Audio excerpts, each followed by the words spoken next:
is a member of the BYU Alumni Board overseeing the Mountain Region, which includes Boise, Idaho, where the Cougars are playing Saturday night. It's a pleasure to welcome TJ to the Wise Guys. TJ, thank you for being here. It's Go Cougs, say it back.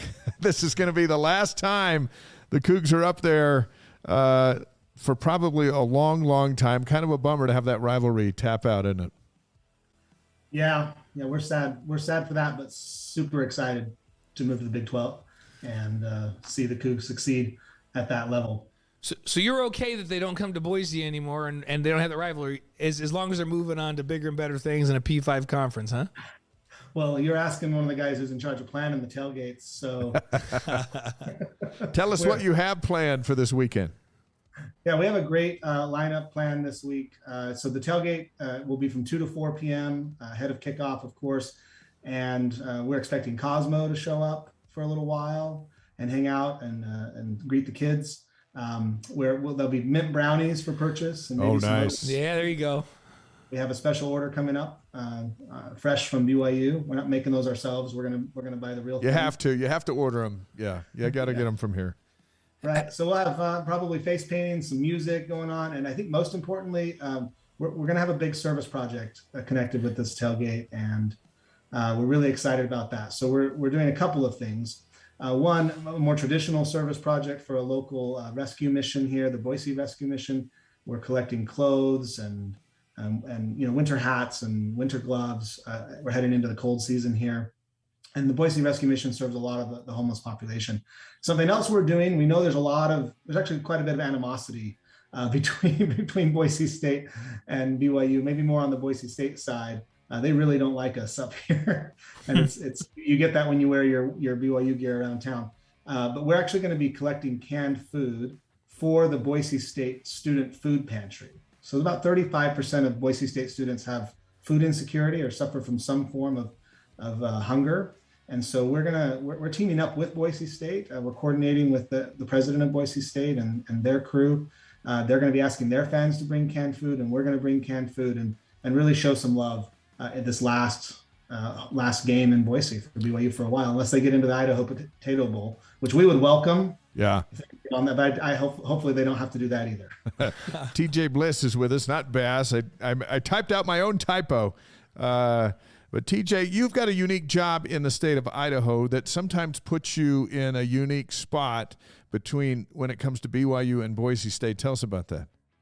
Right. So I work for the State Board of Education here in Idaho, which is the governing board for Boise State University. I work very closely with the administration there, and that actually leads to a lot of opportunities, a lot of like this coordinating this service project. We're able to do that without a lot of the red tape, and that's been good. But it has put me in an odd situation from time to time, not in terms of who to root for, but where I'm actually sitting during the game and who I'm allowed to root for, perhaps. That's been a challenge in the past. Wait, are you sitting with Cougar fans this Saturday, or are you having to sit over in that Boise State section?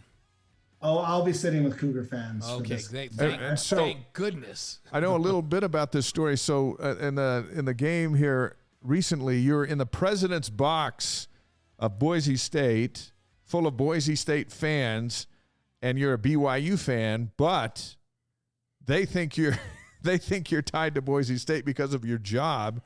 That's called inner conflict, isn't it? Yeah. Yeah, it was a bit of inner conflict. There were actually quite a few BYU alumni in that box, but most of them were diehard Boise State fans. And I thought the problem last year, you recall, we were favored to win that game big time. And so I fretted over what to wear and how not to be too obviously a BYU fan. And I worried about having to not cheer for BYU. I thought that would be my problem, that I would have to just kind of keep it in. What ended up happening, of course, is that I had to cheer for Boise State because everyone's doing fist bumps and high fives, and they just expect everyone in there. I mean, the athletic director's sitting next to me, and it was perhaps the most painful experience of my life. But by the end of the game, once I got over the shock factor, we went down on the field, and it was really fun to see all the guys, both teams, playing hard. And I won't repeat that mistake, but. That's taking one for the team. Sometimes you have to take one for the team. Hey, let's talk about something more pleasant than having to do that. When you were a student down here and you were in Provo, That was during Gymmermania time. What was that like to be in Provo and to be a student and a fan during Gymmermania? Oh my gosh, it was for a lifetime BYU fan like me. I grew up in Spanish Fork. I can see the Y from my house. To be there during Gymmermania was absolutely incredible. And I had a different look. You probably all remember Kyle Chilton, BYU basketball. So he was in our ward, and so I got all of the inside scoop on Jimmer from Kyle. I remember the day they came over for Sunday dinner, and he said, "Oh, I've got to take Jimmer to the airport to go get the National Player of the Year award." And he was worried about his car being clean enough. And I assured him Jimmer probably wouldn't care how clean the car was, but it was fun to kind of live that both sides and the media side of this, like seeing Kyle having to deal with all of that media attention. And his Coach Rose said, your goal is to make sure Jimmer doesn't fail his classes. That's a big goal. That's a lot of work. That's his main job. But to be there in person, I went with my dad. He's passed away since then. And probably some of my best memories of BYU were sitting in the Marriott Center watching Jimmer and Jackson and just the whole team, Brandon Davies, the whole crew at that time was just incredible. You can't repeat that. I don't think you can repeat that. I don't think so either. It'll take a special guy. We had a lot of fun covering him in those days. That was some of my fondest broadcasting memories were crazy games with Jimmer in them. So. Hey, before we hit you up for the keys to a BYU win this weekend, is there a website or how can BYU fans who are not in Boise help participate in your service project? Yeah, that's a great question. So I think they can go to the Boise Rescue Mission. That's the best place to go. Okay. That's BoiseRM. Let me make sure I get the right dot something, not .com. BoiseRescueMission.org, I believe. Yep.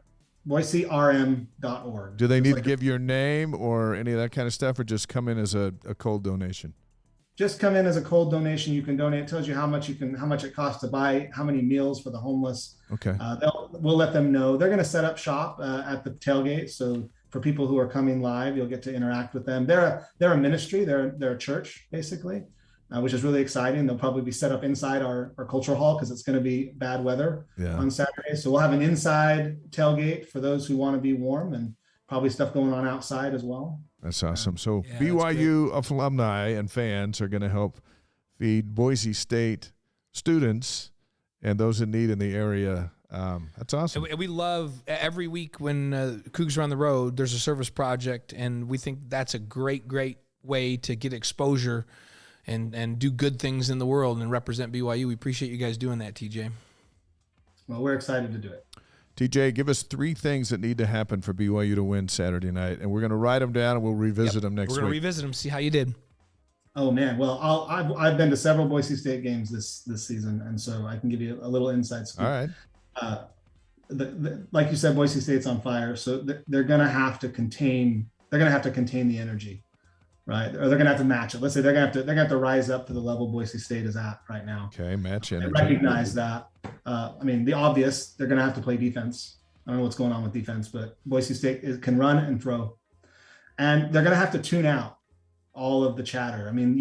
The stuff that happened in Oregon is probably going to happen here. Yeah. So they're really going to have to focus mentally. It's going to be a mental game as much as a physical one. Match energy, play defense, and tune out the chatter. Those are 3 keys. And the tune out the chatter is like mentally tough. Like you can't let them, because I know those Boise fans, they'll get personal, right? And you guys just tune it out, right? Yeah, and also that's a key to the game for the fans as well, the BYU fans. Yeah. How many do you think we'll have in there fan-wise? There's always a bunch, but somehow they sometimes get their own tickets in their own ways. This is the disappointing thing. It's $100 a ticket for anybody. No kidding. So that's going to diminish the number of fans that are there. Obviously, the momentum we have right now. So I can't even predict that. Not as many as a normal year, and probably not as loud and boisterous. So will those it be, that are there need to really give their Cougar spirit up. Will it be sold out? Are the Boise fans buying them up at that price? So it's going to be a sellout because. Oh yeah, the game was sold out 3 weeks ago. Oh wow. Earlier than that. Yeah. Well, if you're a player and you're on the road, you much rather play in front of a hostile crowd than in front of a quiet crowd. So you can get energy from that just as well as you can from your home crowd. So I think BYU is going to like that. It will be hostile. Yeah, they don't like us too much up there, do they? And why is that? It's two big we powers in the talk West. about how appreciative we are. What did of we this do to those series. guys? Like, I don't know why they don't like BYU. What's up with that?